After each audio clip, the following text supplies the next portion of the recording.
आज शुरुआत करेंगे वेक्टर एनालिसिस की। इससे पहले के जो वीडियोस थे उसमें हमने देखा कि वेलोसिटी टाइम ग्राफ क्या होता है, पोजीशन टाइम ग्राफ क्या होता है, ठीक है, रिलेटिव वेलोसिटी क्या होती है।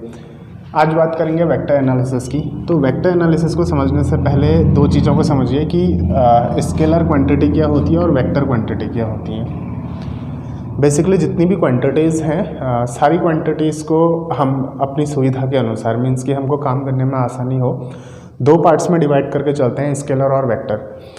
अब देखिए, जैसे सपोज़ करिए आप दुकान में जाते हैं और दुकान में जाके आपने आलू ख़रीदने हैं और आप दुकान वाले से, सब्जी वाले से आप क्या बोलेंगे? सब्जी वाले से आप ये बोलेंगे कि मुझको 2 किलो आलू दे दीजिए। तो यानी कि आपने आलू का मैग्नीट्यूड बताया 2 किलो, उसके साथ डायरेक्शन को आपने नहीं जोड़ा। आपने सब्जी वाले से ये नहीं बोला कि मुझको 2 किलो आलू दे दो उत्तर दिशा में, या फिर मेरे को 2 किलो आलू दे दो दक्षिण दिशा में। बड़ा ऑड लगेगा जब आप इस तरीके की बातें एक सब्जी वाले से करेंगे। तो कुछ क्वांटिटीज़ ऐसी हैं जिनके साथ दिशा को जोड़ा जाता है, यानी कि डायरेक्शन को जोड़ा जाता है, और कुछ क्वांटिटीज़ ऐसी हैं जिनके साथ डायरेक्शन को नहीं जोड़ा जाता। फॉर एग्जांपल, अगर आप किसी सड़क पे खड़े हैं और किसी ने आपसे पूछ लिया कि कुछ देर पहले क्या कोई कार गई थी, और आपने जवाब दिया हाँ गई थी, तो वो डायरेक्शन पूछेगा कि इस सड़क में गई थी या उस सड़क में गई थी। तो कभी कभार आपने डायरेक्शन बतानी होती है, कभी कभार आपने डायरेक्शन नहीं बतानी होती है। आप कार की स्पीड बताएंगे, उसकी डायरेक्शन बताएंगे, तो आदमी गैस कर सकता है कि हाँ, कि 5 मिनट पहले यहाँ से कार गुजरी है, इस डायरेक्शन में गुजरी है, उसकी स्पीड ये है, तो अभी कार कहाँ पे को पहुँची होगी। तो कभी कभार हमको ज़रूरत पड़ती है, ठीक है, मैग्नीट्यूड और डायरेक्शन दोनों की, और कभी कभार हमको सिर्फ मैग्नीट्यूड की ज़रूरत पड़ती है, कभी कभार हमको सिर्फ डायरेक्शन की ज़रूरत पड़ती है। तो ऐसी क्वांटिटीज़ जिनके पास मैग्नीट्यूड और डायरेक्शन दोनों चीज़ें होती हैं, ये सारी क्वांटिटीज़ होती हैं वेक्टर्स। और ऐसी क्वांटिटीज़ जिनके पास सिर्फ और सिर्फ मैग्नीट्यूड होगा, इन क्वांटिटीज़ को बोला जाएगा स्केलर।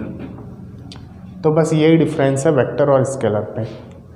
वो सारी क्वांटिटीज़ जिनके पास मैग्नीट्यूड और डायरेक्शन दोनों होगा उसको बोला जाएगा वेक्टर, और वो सारी क्वांटिटीज़ जिनके पास सिर्फ और सिर्फ मैग्नीट्यूड होगा उसको बोला जाएगा स्केलर। तो अब देखिए, मैंने बात की थी वेक्टर की, तो वेक्टर में डायरेक्शन को जोड़ना बहुत ज़्यादा ज़रूरी है। अगर मैं डायरेक्शन को नहीं लेता तो फिर वो ठीक है, वो वेक्टर नहीं बनेगा। फॉर एग्जांपल, जैसे सपोज़ करिए मैं आपको कुछ वेक्टर्स देता हूँ, जैसे ये हो गया, ठीक है, मान लीजिए ये एक वेक्टर है, ए वेक्टर। ये इस बोर्ड के प्लेन पे कुछ वेक्टर्स बने, और जब भी हम वेक्टर लिखेंगे उसके ऊपर में इस तरीके से एक एरो बनाएंगे, ठीक है, ये वेक्टर का सिंबल है। तो सपोज़ करिए ये एक वेक्टर है, ए वेक्टर, ये एक वेक्टर है, बी वेक्टर, ये एक वेक्टर है, सी वेक्टर, ये एक वेक्टर है, डी वेक्टर, और ये एक वेक्टर है, ई वेक्टर।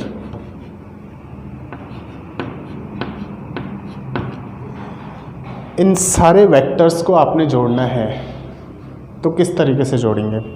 क्योंकि मैंने अभी आप लोगों को बताया कि वेक्टर्स क्या हैं जिनके पास मैग्नीट्यूड और डायरेक्शन दोनों है, उनको हम वेक्टर्स बोलते हैं। तो यानी कि वेक्टर का जो एडिशन है वो नॉर्मल एडिशन से थोड़ा सा हटके होगा।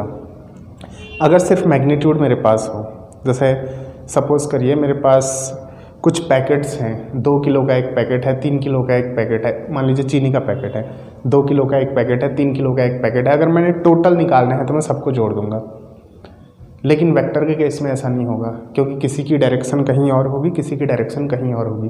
तो ठीक उसी तरीके से ये कुछ वेक्टर्स हैं, ए वेक्टर, बी वेक्टर, इस तरीके से ई वेक्टर तक।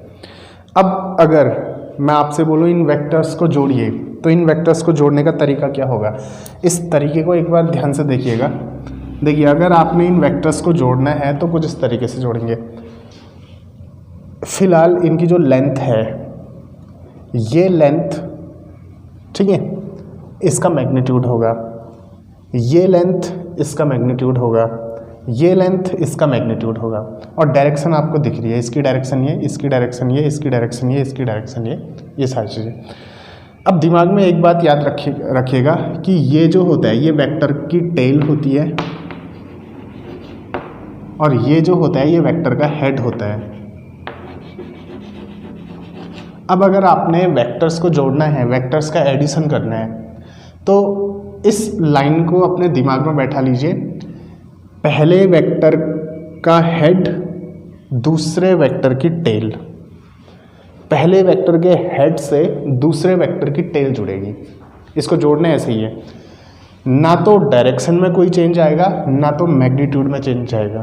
तो देखिए इसकी डायरेक्शन है इधर की तरफ और इसका मैग्नीट्यूड है इतना, तो मैंने इसको क्या किया, ठीक इस मैग्नीट्यूड का इसको उठा के मैंने यहाँ पे को रख दिया, तो अप्रॉक्सीमेटली इतना, यहाँ से लेकर यहाँ तक का ये बनेगा ए वेक्टर। अब इसमें मैंने जोड़ना है बी वेक्टर को, ठीक है। तो ध्यान दीजिए, पहले वेक्टर के हेड से दूसरे वेक्टर की टेल जुड़ेगी, पहले वेक्टर के हेड से दूसरे की टेल, ना तो डायरेक्शन चेंज होगी और ना ही उसका मैग्नीट्यूड। इसका मैग्नीट्यूड इतना है तो इतना ही रहेगा, और इसको मैंने उठा के ठीक इस तरीके से यहाँ पे को रख दिया, तो लगभग ये इसका मैग्नीट्यूड है, और कुछ इस तरीके से इसको जोड़ दिया, तो ये है इसका हेड। पहले वेक्टर के हेड से दूसरे वेक्टर की टेल को मैंने जोड़ा। सी वेक्टर, इसकी डायरेक्शन ऊपर को है और इसका मैग्नीट्यूड अप्रॉक्सीमेटली इतना है, तो होगा क्या, पहले वेक्टर के हेड से दूसरे वेक्टर की टेल जुड़ेगी। इस वेक्टर को उठा के मैं पूरा का पूरा यहाँ पे को रख दूंगा कुछ इस तरीके से, ये this is C vector. D vector इस पे जोड़ने हैं, तो देखिए डी वेक्टर की डायरेक्शन इधर को है और मैग्नीट्यूड इतना है, तो इसको जोड़ने के लिए मैं क्या करूँगा, इस पूरे के पूरे वेक्टर को उठा के मैंने यहाँ पे को रख दिया। देखिए अगर कोई वेक्टर कटता है तो उसको कटने दीजिए, उससे कोई प्रॉब्लम नहीं है, कुछ इस तरीके से ये आ गया डी वेक्टर। इसमें मैंने जोड़ना है ई वेक्टर को, तो इसको उठा के पहले वेक्टर के हेड से दूसरे वेक्टर की टेल कुछ इस तरीके से रख दूँगा, तो ये आ गया ई वेक्टर। तो कुछ इस तरीके से इन वेक्टर्स को जोड़ा जाएगा। अब देखिए मैंने आप लोगों को पहले बताया था कि जब हम वेक्टर को जोड़ेंगे तो उसका नॉर्मल एडिशन नहीं होता, हो सकता है इनका कुछ मैग्नीट्यूड हो। मान लीजिए जैसे इनका मैग्नीट्यूड था, ठीक है, इसका मैग्नीट्यूड 2 था पहले वाले का, इसका 3 था, इसका 4 था, इसका 5 था और इसका भी 4 था, कुछ इस तरीके से। अब अगर मैं सबको ऐड करूँगा तो ये कितना आ जाएगा, 2 और 3 5, 5 और 4 9, 9 और 5 14, 14 और 4 18। तो अगर नॉर्मल एडिशन करूँगा तो इसका मैग्नीट्यूड 18 आना चाहिए, लेकिन वेक्टर के केस में ऐसा नहीं होता, क्योंकि आप लोग खुद देखिए इनका नॉर्मल एडिशन नहीं हुआ है, ठीक है। तो इनका जो ओवरऑल रिजल्ट होगा वो क्या होगा, इन सबको जोड़ के रिजल्ट क्या आएगा, तो इन सबको जोड़ के जो रिजल्ट आएगा उसको बोला जाता है रिजल्टेंट वेक्टर, रिजल्टेंट वेक्टर। अब ये रिजल्टेंट वेक्टर निकलेगा कैसे, तो ध्यान दीजिए इस पे। इसके लिए आपने करना क्या है, जो सबसे पहला वाला वेक्टर था फर्स्ट वेक्टर, फर्स्ट वेक्टर की टेल से, ये रही फर्स्ट वेक्टर की टेल, लास्ट वेक्टर के हेड को जोड़ दीजिए, तो ये है लास्ट वेक्टर का हेड। तो फर्स्ट वेक्टर की टेल से लास्ट वेक्टर के हेड को जब मैं जोड़ूंगा तो ये बनेगा रिजल्टेंट वेक्टर आर वेक्टर। तो कुछ इस तरीके से यहाँ पे को वेक्टर्स का एडिशन किया जाएगा। तो फिलहाल बात है कि रिजल्टेंट वेक्टर होता क्या है। देखो रिजल्टेंट वेक्टर क्या होता है, रिजल्टेंट वेक्टर एक ऐसा वेक्टर है जो सेम इफेक्ट पैदा करेगा। कैसा इफेक्ट, सेम इफेक्ट, ठीक है, सेम इफेक्ट पैदा करेगा। और ये सेम इफेक्ट किसका ऐसा होगा, ये सेम इफेक्ट होगा, ये सारे वेक्टर्स मिलके जो इफेक्ट करेंगे। मैंने बोला था कि वेक्टर होता क्या है, जिसके पास मैग्नीट्यूड और डायरेक्शन दोनों होता है। तो ये सारे वेक्टर्स मिलके जो इफेक्ट डालेंगे वही इफेक्ट ये सिंगल वेक्टर डालेगा। तो ये जो सिंगल वेक्टर है इसी वेक्टर को रिजल्टेंट वेक्टर बोला। फॉर एग्जांपल जैसे मान लीजिए एक ऑब्जेक्ट है, ठीक है, इस ऑब्जेक्ट को